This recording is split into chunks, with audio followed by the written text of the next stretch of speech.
WHO says there are a lot of unknowns about this disease, from the source to how it spreads and its clinical features. We don't know the source of this virus. We don't understand how easily it spreads. It's urging its citizens not to travel abroad as it struggles to contain the virus that has now killed more than 100 people. The total number restrictions. They don't want to see a repeat of SARS, similar to this, we think, which happened back in 2002. If anything kills over 10 million people in the next few decades, it's most likely to be a highly infectious virus. What is the most resilient parasite? A bacteria? A virus? An intestinal worm?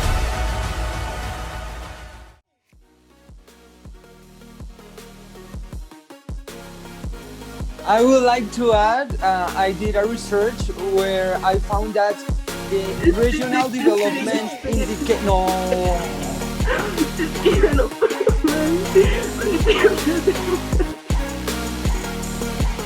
Ay, Dios mío. No, está ahorita. No, acabas de empezar. Mujer. En esta íbamos con toda, estábamos refluidos. Lo bueno es que estamos practicando el English, entonces. Pero, no, bueno, rápido otra vez. Vázquez ya se lo aprendió de memoria tantas de repetirlo. Vázquez ya no lee, Vázquez solo habla. Listo, estresado. ¿Listo? 1, 2, 3.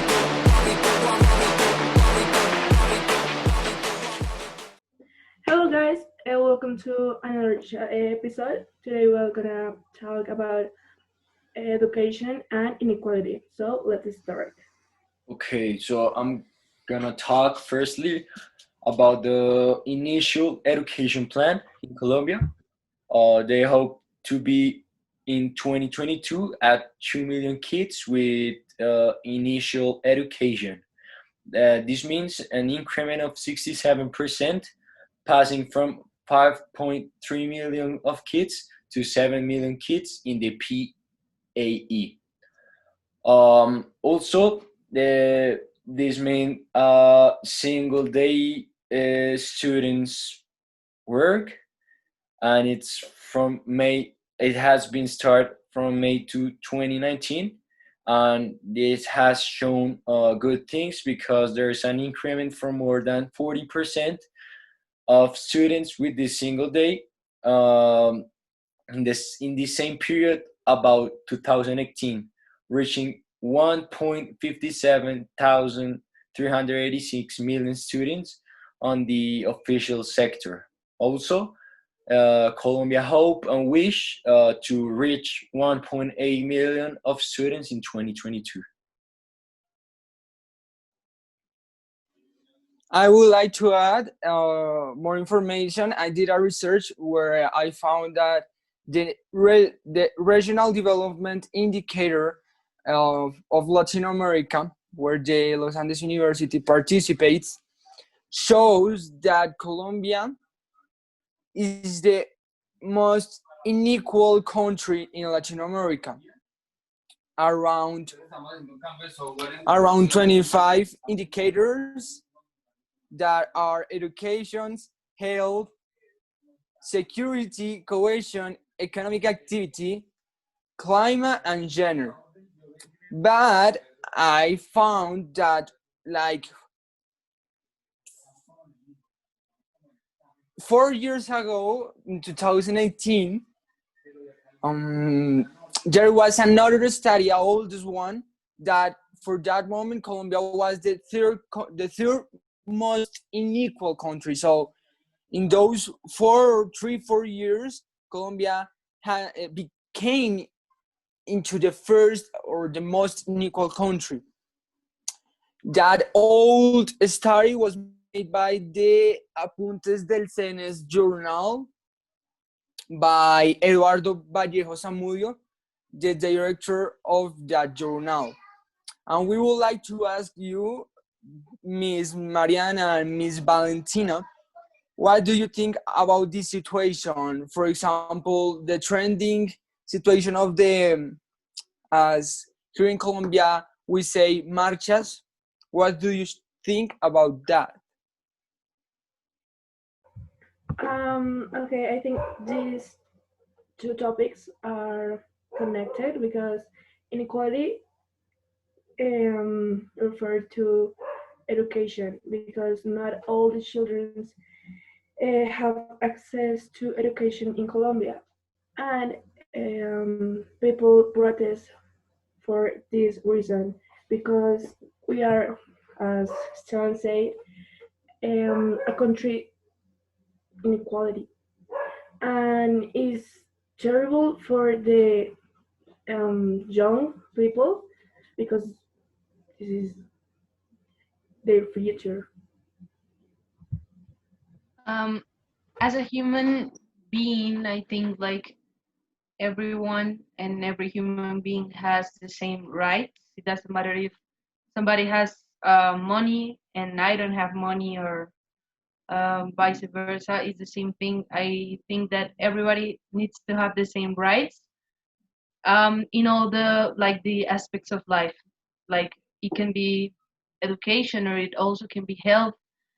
And in this like in the education thing, I think we all have the same rights. So the government is defending that. The government is saying we all have the same rights and we all need to study.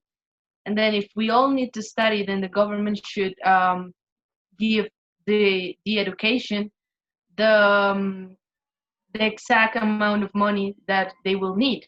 If they want everybody to be studying and having like a university studies because of free, because it's a right, then they should give the money for doing that. So I think it's okay, even though last year Ivan Duque, our president, gave a big amount of money to the education. So it's not actually okay that everybody goes and do all these manifestations and violence in the streets, because the president already gave a lot of money for it. So yeah, I personally, in this aspect of the manifestations, I don't think it's fair enough. I do think that the government should give more money to the education, but I'm not in favor of the a lot of manifestations that they are doing, because the government already gave a big amount of money. So yeah. And also I think that respect to that, the manifestations, I think is not the correct way to do a negotiation, because after all that process is to do a negotiation between the government and the population. I think that is not the right way. I think the right way is to, if I will be the one in the manifestation, I will call the president and sit together into a negotiations table and debate, and how to say, have a more elegant discussion, Yeah, yeah. because that manifestations interrupts, for example, the transport, the companies for them, for all the people that work there. So I think it's not the right way of do a negotiation.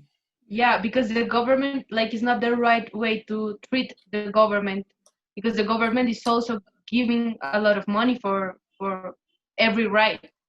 So what you're talking about is kind of difficult, that we like sit down with the president and said, let's do this. It's kind of hard. But what we can do is like do pacific manifestations. It doesn't have to be violence, because violence is what they are doing right now, which is destroying everything, destroying Transmilenio, the buses, blocking the streets, and also like doing a lot of things with fire and violence into the police stations, and that is not what we should do. We should like do it in how in other countries work, which is, for example, in the United, well, no, not a good not a good example. In New Zealand or England, where they just like walk and do pacific manifestations, and then the government is gonna hear, and that's how they express themselves. It doesn't need to be with violence. Yes, I think, as Valentina said, protests are necessary, but the way that the people do the protest is different. If they are Pacific, well, no problem. But well, when people destroy things, there there is a problem for the people. And I think it's important this protest because some people go to the streets and say, "Hey, what happened with education, with the level quality in education?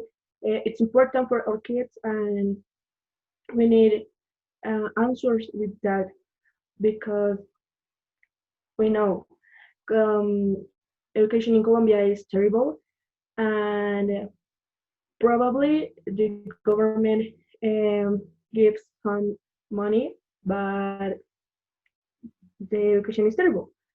So for that, I think it's important people go to the street and say, I want different for my kids.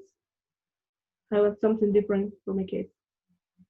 Yes, I wanna say something else, and it's that maybe this is not the best way to to like